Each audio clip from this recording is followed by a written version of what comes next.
And then there's a few like common things that I've kind of grouped together. Instead of doing that car share, do like group bike cycles to work or something. If there's a few of you on a route, to kind of pick up and then go all into town or wherever together, so it's kind of safety in numbers, or you feel more confident cycling with other people.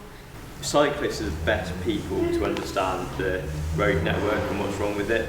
There's currently nowhere to draw a picture of a route that's wrong and comment on it in a user-friendly, social media-enabled framework. Yeah. You need digital technological firepower, and I don't know if there's people in here who are willing to kind of start building a code base to do that. It's really rich and great to see so many ideas already to address this. What do you think is the overall theme for your group?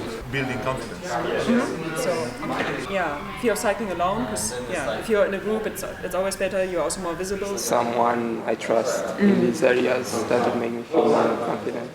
Irrespective of age, you want to break down gender barriers to cycling, and I'm sure that all of that can be done within one hack. This is going to be an awesome project. I look forward to it. First, can I just add that we don't need to reinvent the wheel? I think there are a lot of solutions that we can incorporate. Actually, I don't know what there is out there. That's a really interesting question. You could have like a Facebook group of safe Manchester routes, for example. Yeah. People could like pause, ask people how to get from where I live to the city centre. Some location services, so you can just say, I'm in this area and I'm going to go here. Who wants to join me? So the prototype is a Manchester app, and it's urban riding. Yeah.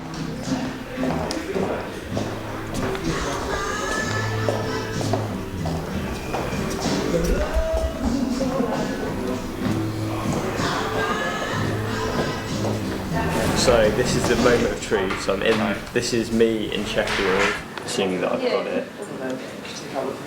The real motivation behind this, we did spend a lot of time talking about the problems and what are the barriers, and to begin with I was against that. I was like, no, but I just want to get to the solutions. But actually it was very worthwhile really thinking in depth about what the barriers are so we could solve the right problem.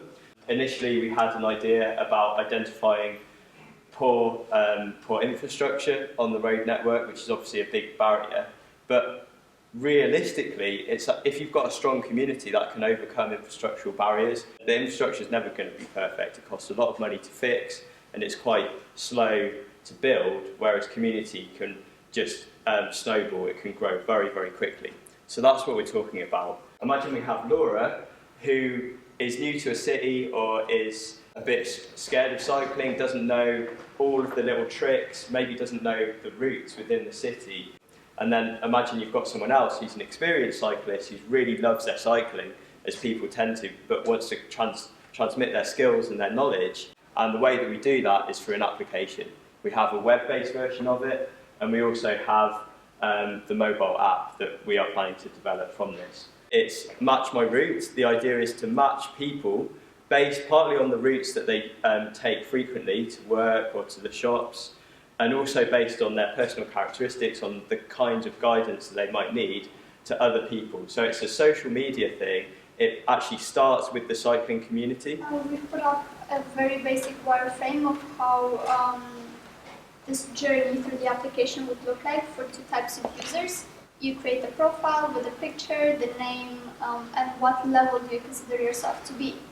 You can search for a route that you want to take. So let's say you contact a person and they receive a notification.